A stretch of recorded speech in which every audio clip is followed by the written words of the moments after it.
Hello everyone and welcome to another video. My name's Francesco and what I do in these videos is break down productivity tips, tools and techniques to help you move forward with your productivity. So in this session, what I wanted to do with you guys is run through something that arose in a session that Anthony Garner put up on my channel.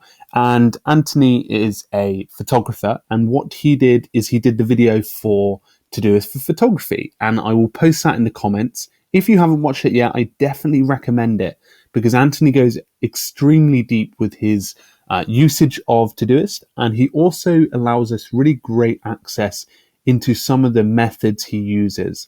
And what I wanted to do in this session is go through something that he uses in his system, but something that a lot of other people are using at the moment. So as you can see, I've just got my Todoist open, and what I wanted to do is run through that exact method.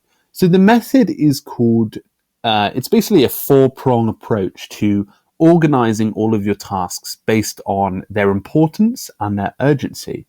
Now, this is used by a lot of different kind of business individuals to holistically manage all of their tasks. Because obviously, as you go across your day, you need to work out which of the stuff that are vital, that are, not important, but not vital or urgent, and then the stuff in between that, because obviously you need to prioritize some stuff when times get a bit tougher, especially with your time, being able to organize that. So I'm just going to show you in terms of using it in Todoist how to organize that, because you can use the filters feature. So to access the full filters feature, you have to have premium.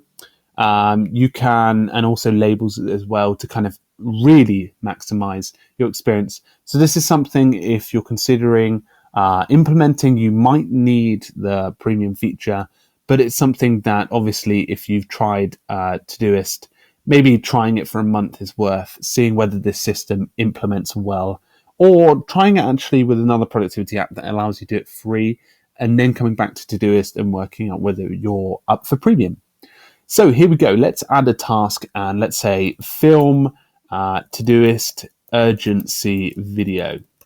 And let's add another task. Film Wunderlist targets video. And then film chaos. I'm just putting in some stuff that chaos control iOS app review. Spelled it wrong very well. Pack bags for holiday next week. I'm just going to remove that tag that automatically selected. So here we've got 4 tasks, and as you can imagine, very powerful to be able to go into each of these and add tags. But what I'm going to do here is I'm going to show you, so the first one I'm going to put as an urgent task that's important. As you can imagine, it goes directly in the top left-hand quadrant. And I'm just going to jump over to a quick graph of what that looks like. So this is actually, it's called the urgency matrix, and it's by Eisenhower. And essentially, as you can see, it's a matrix of 4 parts. So up in the top left-hand corner, you've got high urgency and high importance. So tasks that is really vital for you just to actually get on with it. So very strategical, heavy, not so much heavy thinking, but something that is so urgent and so important that you need to get it done right now. And the example here is house on fire. And then a low urgency and high importance actually is the ability to, schedule it. So actually put it for later. It might be exercise or planning. So it's obviously got low urgency, but is actually quite important to the kind of daily routine. The low importance and high urgency is something that someone else's urgent deadline is a good example. Something that you need to delegate or push back. And then the lowest urgency and the lowest importance is something that you just don't do it.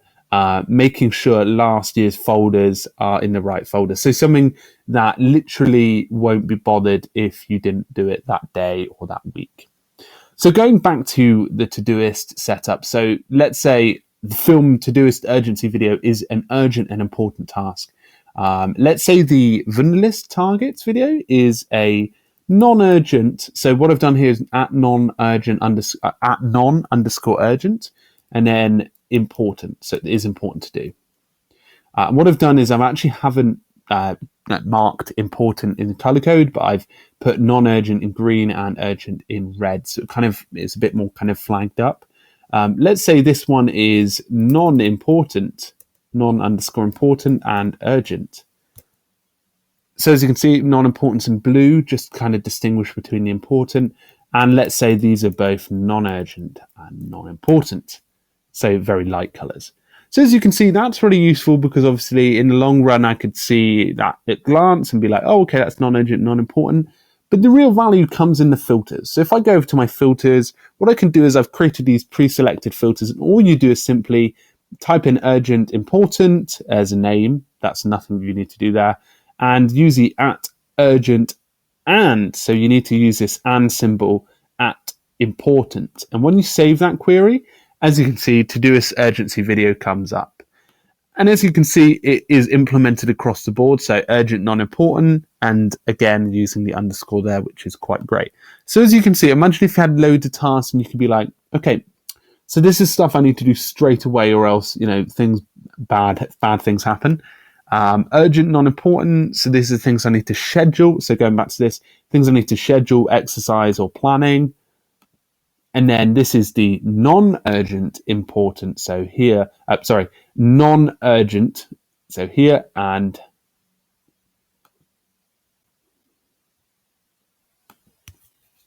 non-urgent and important.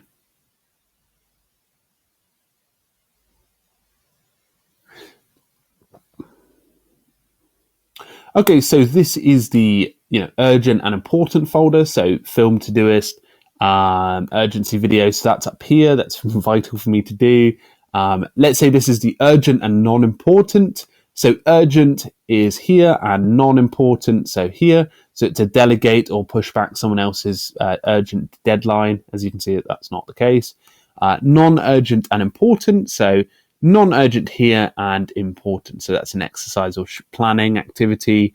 And then finally, non-urgent and non-important. Apparently packing bags for holiday doesn't count and I should not do it. But that's not the case. Anyway, guys, that is literally just a preview of how to organize those filters. As you can imagine, it's something that people can use at a glance, go, oh, I need to get in the urgent and important task done, or I need to, I've got some time I can kill. I need to get those things that, I need to kind of do in the background, which is down here. And then you can kind of correlate between them. But I guess it's only if you're, considering using that sort of matrix anyway. But something that you can take into your system and take into account. So anyway, guys, I really appreciate all the support recently. Again, please do subscribe if you haven't. Make sure to have a great week, keep productive, and I'll see you guys very, very, very soon. Thank you very much.